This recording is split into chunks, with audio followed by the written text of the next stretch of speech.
Hello, Bournemouth fans. Hope you're doing well today. And it looks like Bournemouth are securing a right royal signing.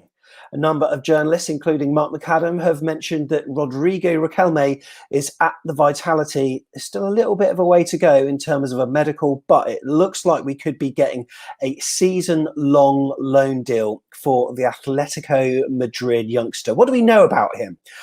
He's small, he's quick, he's direct, he's a winger that plays primarily on the right, but has been known to be on the left. He's right-footed, but great with both feet. He's 20 years old. He's made one appearance for the senior teams for Atletico Madrid, but he's been a stalwart in the reserve side for them. Scores goals, creates them, and he could be just the player we need, not least because we don't know who's going to be coming and going from the Vitality Stadium in the next few weeks. To discuss this with me today, we've got podcast regular Morgan Scott with me. Morgan, how are you? Hi, mate. How are you? Yeah, very well, thanks. Isn't it exciting that AFC Bournemouth have got some incoming news for once, eh? Oh my God, yeah, absolutely. And it's not on a weekend, halfway through a week. We can enjoy our weekend for a change without having to talk about something. No, it's fantastic. What an opportunity. And I'm sure we'll be able to discuss it more at length throughout the show. So yeah, really looking forward to it and really happy that we finally got someone coming through the doors, even if it is on a loan move, as you mentioned. Exactly. And you know what? There have been clubs like Celtic linked with this guy, Rangers. He's been training at Reading for a few weeks now, and it looked like the Riquelme deal for them was practically done because apparently he'd completed his medical and his contract was finalised, but it seems to be that the EFL have blocked the move.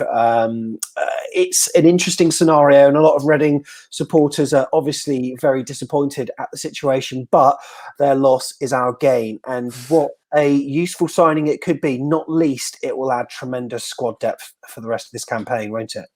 Absolutely. We look at our squad in a lot of detail, and I think it's clear that we needed to add to it. We can I just mention the Championship, as everyone knows, it's a lot tougher, as we know, and to scrape by one, if we could bring him off the bench, I'm not trying to sound negative already, but if he starts on the bench and then fights his way into the team, that gives Brooks, Danjuma, Junior Stanislas all competition to carry on fighting to be the best. And I think we don't want to rely on one squad that they know that they'll be starting every week because they won't have any competition. I think to have people in position to back up, if he has a really good week and say other players don't, then he could come into the mix and the others miss out onto the bench. So I think it's a really positive move, and obviously we're all looking forward to this happening at Vitality this afternoon, as you mentioned. Yeah, that's right. So he joined as a youngster. He joined Real Zaragoza, and he went through their youth scheme before moving back to Madrid to join Rayo Vallecano. And then he was spotted by Atletico's scouts when he was a youngster, about the age of 10 or 11. And he's progressed ever since then through the sides. And yeah, as I say, he's got his first team appearance. I think he played at the start of last season for the main side, but has done very well in the B side for them. And like I say, he was due to join Reading, where his agent has got strong links, but now Bournemouth have come in, and we look as though we've tied up the deal really quickly. And it just shows that as a club, even though we're Eddie Howless, we've still got some pulling power, eh? Absolutely. We're undefeated after under Jason Tindall. We're bringing in a new signing. I would have rather this happened before the season started, if I'm honest, but at least it's happening. At least we're going into, it's not far away from, I hate to mention it, but Christmas, where the fits just come thick and fast. It's a really important time in the season for Bournemouth right now. So to have another player included into our matchday squad, it's only a positive, not a negative. And, to be honest with you, I don't want to sit here and say, but we might have a few outgoing left to go. I'm still surprised Joshua Kin is with us. We're being downgraded to 27. That kind of confuses me, if I'm honest with you. I thought he was going to go, but then after coming on 66 minutes in for Dom Solanke last week, then maybe that is an indication to say that he is staying, but I'm sure that'll be discussed in other videos. Yeah, that's right. And the fact that he's came to the Vitality, I know that Reading have got a couple of Brazilians, but a Spanish Diego Rico and a Spanish-speaking Lerma is also going to be huge for him. And also just to have the knowledge that he's playing with a bunch of Premier League footballers, albeit not at the moment, but most of the squad that we've got at the moment have figured in the Premier League. And he's obviously looking at us, despite Reading's lofty position at the moment, thinking, I can play for a team that has got a reputation over the years internationally for being a good footballing side, and hopefully he can stake his claim for a regular starting spot in the team. Obviously, we'll have to see what David Brooks and Stanislas and Dan Juma have got to say about that, but he's probably looking at us thinking, this is the team I want to play for because they've got the best chance of going up the season. Oh, absolutely. As we mentioned already during these shows, that we want nothing better to go back to the Premier League. Yes, that's a realistic target in my opinion. I think our squad in the Championship is probably one of the best. Arnaud Danjuma himself and David Brooks, I think, will be the best players in the Championship by any doubt this season. And this isn't to sound like I'm just saying that because they're part of our team. That's because that is the truth. I also think you mentioned Diego Rico there, Sam, and Jefferson Lerma, who both speak Spanish. I think that's fantastic. At least to have two guys that he can speak to in the same language. Might be able to help him learn some English, but that's we used to have a translator. I think his name was Hugo. I'm not. Yeah. I believe he was only a temporary member of staff to help Jefferson Lerma and Diego Rico, and then I think he has left now. Can you confirm that? Yeah, I believe so, and which is a shame. But I'm sure he'll have some and I'm sure he'll have to have someone coming in. If he can't speak any English, I'm sure he'll need someone to tell him what to do. In his medical, I'm sure he'll have someone of it, a translator of it, one of his agents, whatever, to help him get through the first few days. I know that Eddie Hell definitely helped the boys out with some translation, and I think they set up some language lessons. And although people might say that's not really that important, I think it is, because if you can't understand someone on the pitch, you're not going to communicate very well with them off the pitch.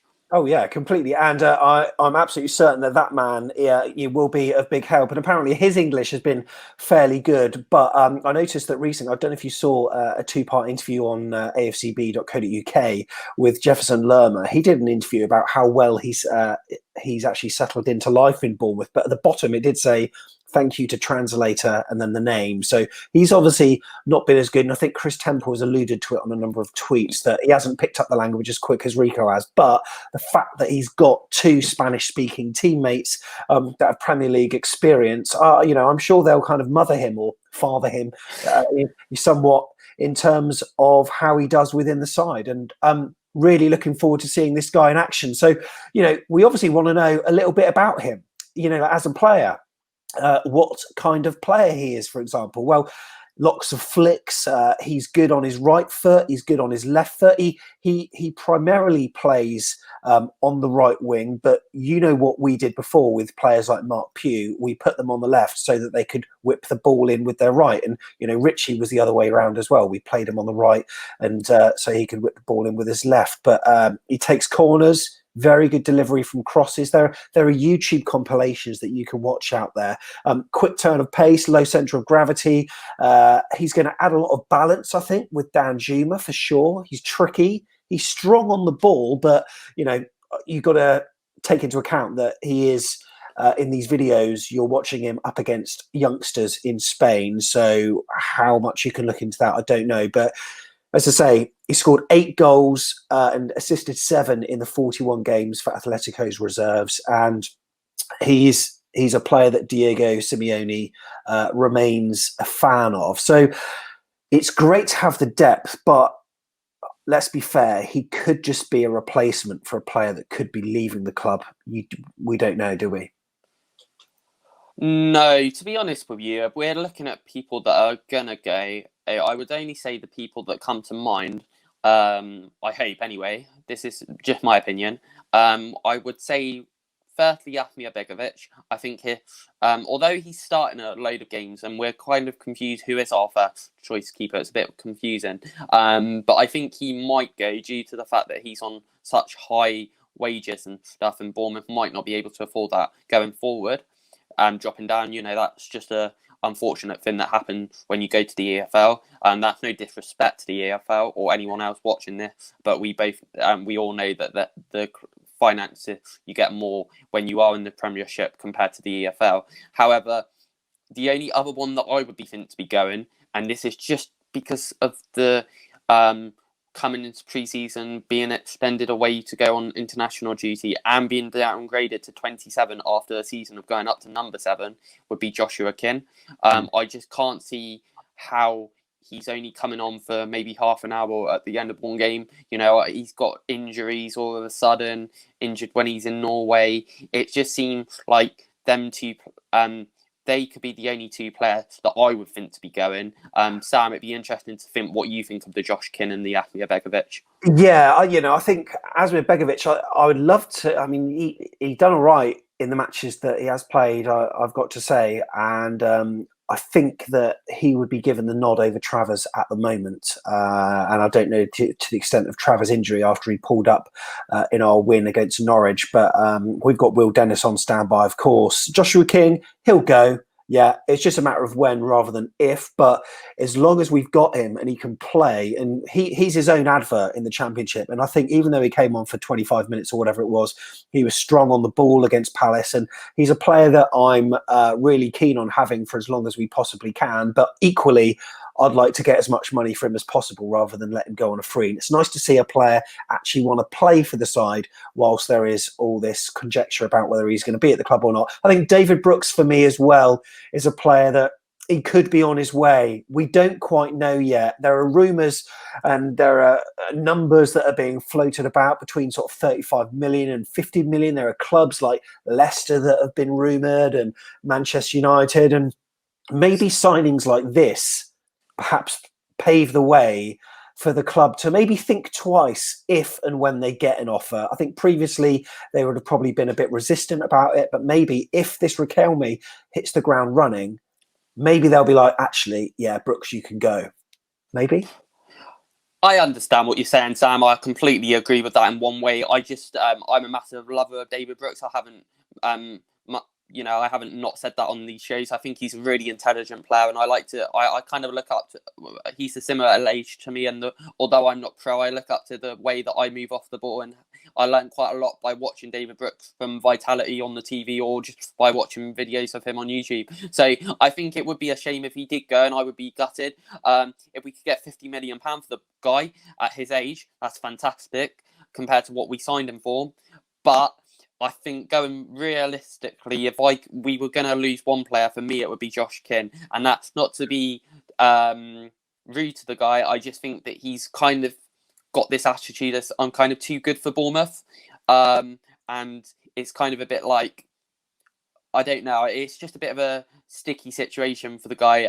And we always seem to talk about him. But then you talk about him holding up the ball for the last 30 minutes. I thought he did much better than Solanke did in the whole of the time he was on the pitch. So you look at that, for example, and then, if we could... When's his contract out? Do we know? I think it's the end of this season, I think. So I'm not 100% sure on that, but yeah. I think that's what people are saying in terms of, if we are to sell him, let's get some money for him rather than get nothing. But then if his input this season is decent enough, I mean, we can only go on what Ryan Fraser did, where he basically down tools when he saw that clubs like Arsenal and Spurs were turning their heads at him, but in the end he joined a team that finished in the bottom half of the table. So he didn't get what he wants, but I'm sure Josh King hopefully has got a little bit more about him. But yeah, you know what?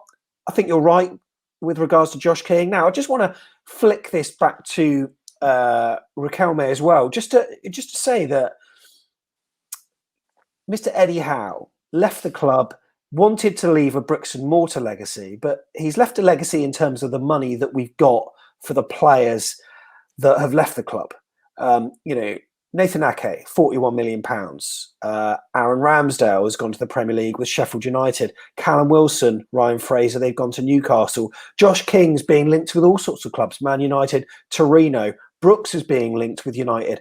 Is Bournemouth a better springboard to the Premier League, either by staying for a bit and then moving on, or maybe even staying with the club this season? And do you think that's been a factor in Riquelme's thinking? Because he obviously wants to play at the highest level possible in the most exciting league in the world, surely Bournemouth is a reason why he's, that's why he's opted for us and not, joining Reading. Oh, 100%. I think that the guy's thinking, this team are definitely going to get playoffs, if not win the league again, like we did in 2015 and go straight back up to the Prem. And that isn't being too unrealistic. However, if we do go back up, he might think, okay, if I help this team get up, I might get to go to another side like Man U, Manchester City, one of the top 6 sides, or you might stay one more season and then get the progression like maybe someone like Brooks or Danjuma or Josh King, and then people like Nathan Ake scoring his first goal for City the other day, Callum Wilson getting under the mark at Newcastle. So it's a really, really good progression. And as you mentioned, the Premiership is the most best league in the world, in our opinion. So the fact that he would want to come to us from Spain, where the culture's different, everything's going to be different for the new lad. At 20 years old, I think it's a really smart decision. And, Jason Tindall, I think the fact that we've got some money from the Premier League obviously helps in terms of our pulling power, but it shows that we can get those signings under Tindall, where we were a bit concerned that losing Eddie will lose some of our attractiveness. But it looks like he's coming through the door, and I guess now we'll find out whether Jason Tindall will allow players to come into the team from the off, or whether he'll adopt the Eddie Howe approach of making the player wait for a long, long time before blooding them, because that seemingly happened with Eddie, didn't it? But players like this, I would almost like to see come in from the off, because Championship is a league where players can hit the ground running and they can prove revelations. Yeah, absolutely. That's a really good point. And I think what's under Eddie Howe, I could kind of predict his team every week. With Jason Tindall, when I look at the team, I can't kind of, although I know what I would put out, it's not always, it hasn't been the same once this season that the team I either predicted on here or that I thought of in my notes. That I just wrote out myself. So I think with Eddie, I could kind of predict what he was going to do. It was kind of same old. But with JT, he tried me thin. I don't think anyone's guaranteed a spot on after under Jason Tindall, and I don't know that, but it's quite clear from the 3 or 4 team lineups he's put out this season that you can't, if you're haven't performed in training or if you haven't been good enough in the game, you don't start. And I think that's good from a manager. And we look at the Betway Cup, and I know that was only friendly, and no one really knew about it. We got a bit of silverware. We got off to winning ways. We started with our youth. We had some senior figures in there with leadership from people like Steve Cook, and then we went into our game against Blackburn, and then following on. And I think the momentum's been started from there. And I think JT has different ideas to Eddie Howe, and I think as we can tell, I don't know about you, but Jason Tindall's a lot more vocal than Eddie on the touchline, shouting. You can hear him shouting. And Eddie did. I'm not saying Eddie didn't shout. Of course, a manager is going to shout at his player, but Jason Tindall was more vocal when he was with Eddie, and now he's gone on.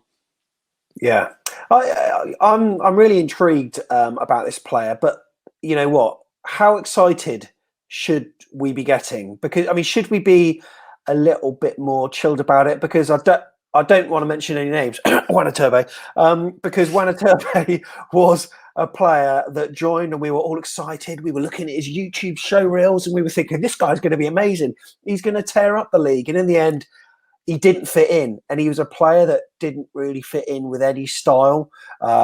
He didn't really have the discipline. And is there a danger that this player could be another one of those players? Or do you think under Jason Tindall, there might be a bit more freedom for the players? Because Danjuma, I don't know if you saw his interview on AFCB TV, but he's been told to express himself. And I saw that, yeah. When players play in the ball, he can basically do what he wants. Whereas I think Eddie was maybe a bit stubborn and wanted players to do a particular thing. And when they didn't, and they showed some dissent, he would drop them and they would have mysterious knocks and he wouldn't be involved, and they wouldn't be involved in the squad for a number of weeks.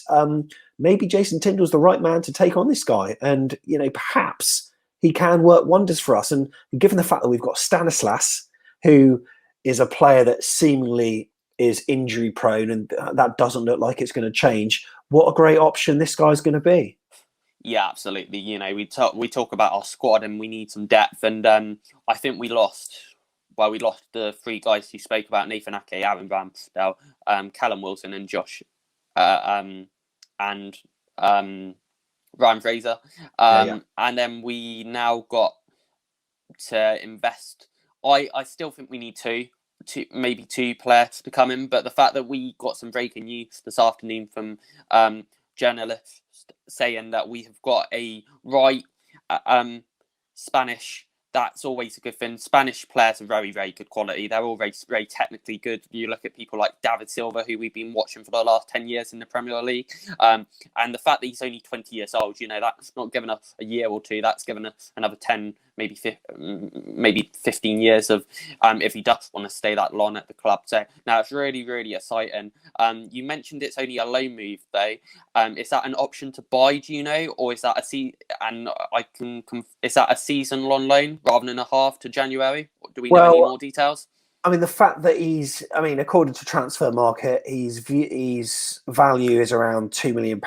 But, I'm sure that we've been linked with players up to 5, and I'm sure that we would part with that money if we thought he could cut it. But I think it's going to be the case of Atletico Madrid want to keep hold of their player, and they would like him to get some real decent competitive experience in a league that's physical. It'll bulk him up, it'll turn him into a better player playing in the Championship, and ultimately I think they'll want him back. But a bit like Harry Wilson last season when he's come from Liverpool, really, really experienced team, and now he's gone back into their mix. So I think that would probably maybe be the same kind of option, which would be a shame if he is a good mix for us, but at least it gives us another option. And we look at people like Jack Wilshere, who we had before, and then he's gone on to West Ham to play in their main team. So maybe it's the kind of you guys develop him. Bournemouth are a good team. They know that they've got experience with Jason Tindall. I know Eddie's not here anymore, but hopefully he'll progress. And if there is an option to buy him eventually, it'd be a good equation for the AFC Bournemouth first team. Now, does this news mean that there's no room for this guy, Morgan, do you think? Oh, that's a shame. That's a really good question. Mark Pugh, I know this is about Rodrigo, but just to mention Mark Pugh, he's a club legend. He's always putting on social media on what food he's keeping. He's a very, very good cook, very good with nutrients. He's always walking around playing tennis. He's also in training. I'm not sure how much longer, but he's been training with AFC Bournemouth for some time. He played in the Betway Cup against West Ham for 20 minutes. He's a very, very good player. And in that West Ham game, he didn't look off it. What is he, 33, 34 now? Yeah, something like that. Yeah. So 33, 34 years of age, roughly. That's not being harsh, but it's not the youngest. But hopefully, if we could get Mark Pugh, even if it's on a loan deal to the end of the season, I think that'd do wonders. If he can cut in and get maybe 5-6 goals, and then you've got people like Danjuma, David Brooks, Dom Solanke, if he ever scores more than 5 goals a season, and then people like him as well, that'd be amazing, wouldn't it? Could you imagine if we got people like this new Rodrigo, Mark Pugh, David Brooks, and Danjuma, and then if Sowage could get maybe 10 as well? And you know what? There'll be perhaps another signing named after this, but someone that we've all been used to, because the way the club are talking about this guy on their tweets indicates to me, why would they go on about a player like Charlie Daniels if they had no intention of re-signing him? So at the moment, he's training with the club. He obviously scored that wonder goal against Yeovil in the win at the weekend. They won 3-2. Jadon Anthony scoring a couple in that as well. It was his first minutes in 13 months for the under-21s at the weekend, and he put in a shift by the sounds of it. But the way that Bournemouth are talking about him indicates that he's going to be a player that can come back and, well on form. He is our best left back, albeit, he is older these days. But again, he could be another option for us. He could, yeah, absolutely. I like Chas is a really, really down-to-earth player, really, really lovely. The times that I met him, always got time for the fans, really, really down-to-earth, as I mentioned.